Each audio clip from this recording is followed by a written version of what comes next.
is an interview we got Carlos here.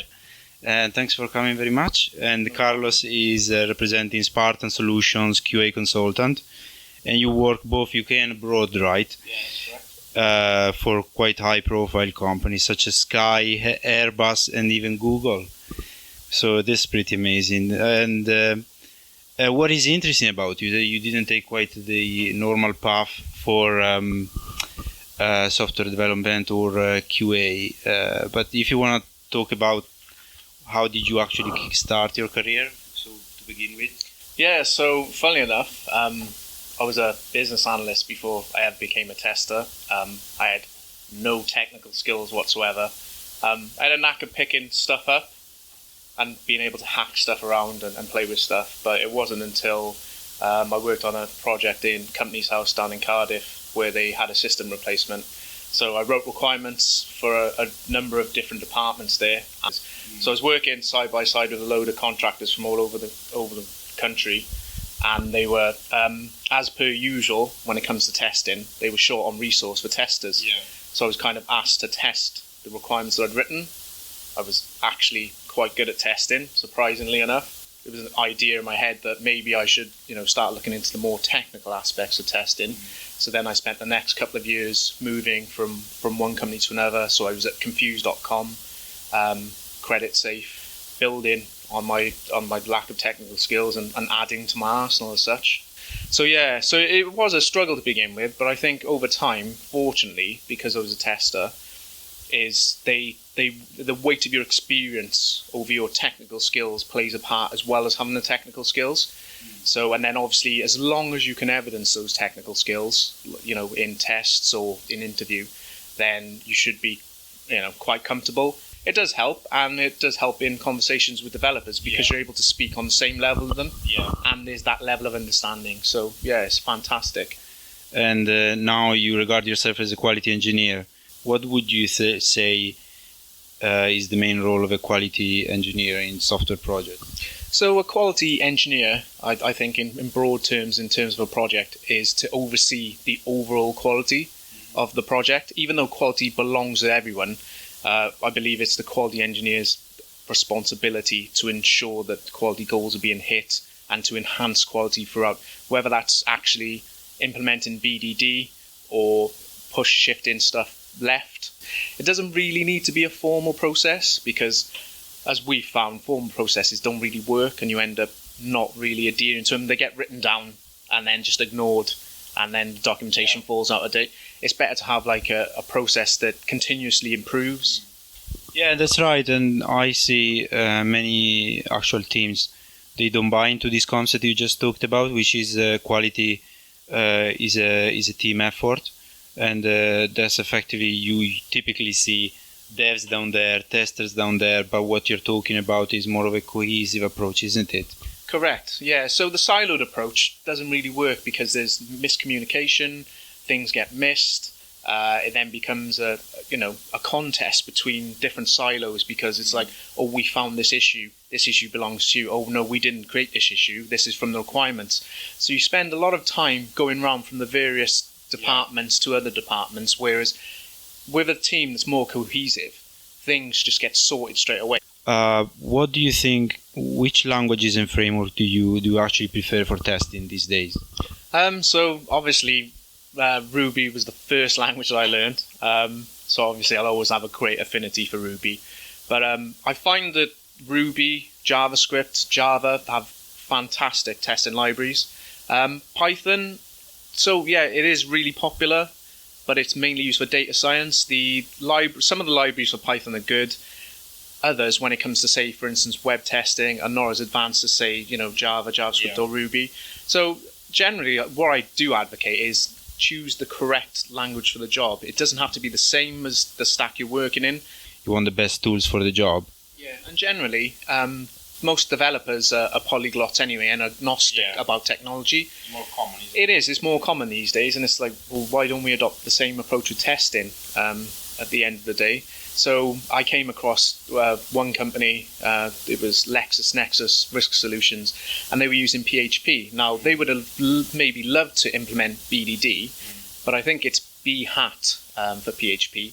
and it hasn't been maintained for years. So how can you possibly use it, implement BDD using PHP? You'd have to use something like Behave in Python, or Cucumber JVM for Java, or Cucumber Ruby.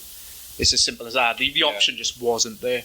Yeah, exactly. And then maybe you don't have as much documentation online as you may like. So I know that you also provide training. Can you tell us a bit more about the type of training you do and the mentoring you offer?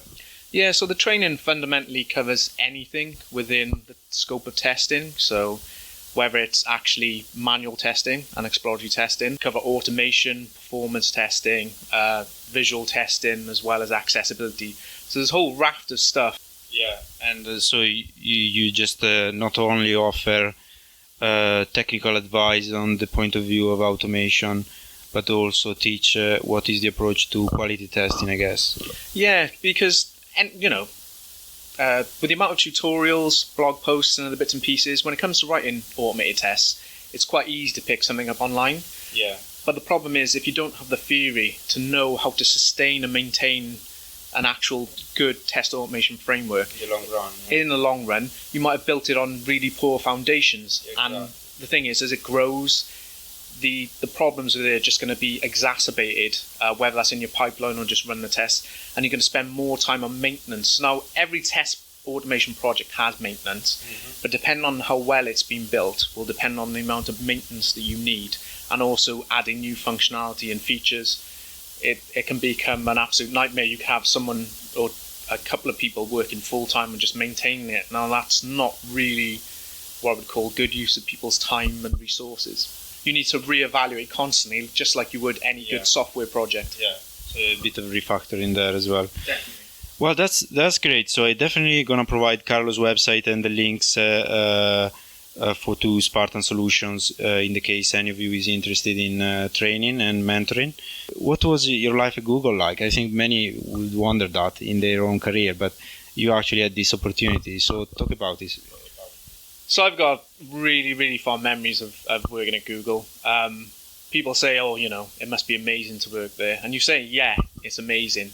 But what you can't convey is just how special it is when you're there, how you feel to be.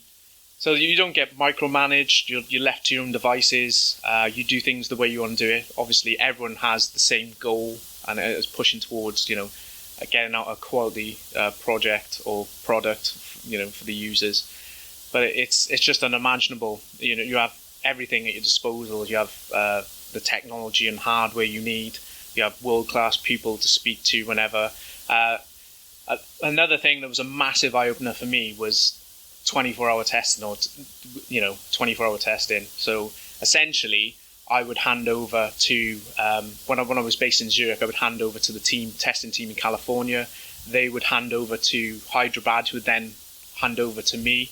So everything we did was a continuous testing cycle of 24 hours. There was never a time where work or testing wasn't being done, and this is reflective of the way that you have multiple different build servers. You have an hourly build set where features get delivered hourly, but in a way you can imagine it's just every technologist's dream to kind of work there on a project, and working on Gmail and delivering features to, I think it was, when I was there, it was 500 million users. Yeah, now even more possible. Yeah, it's a lot more now. Yeah.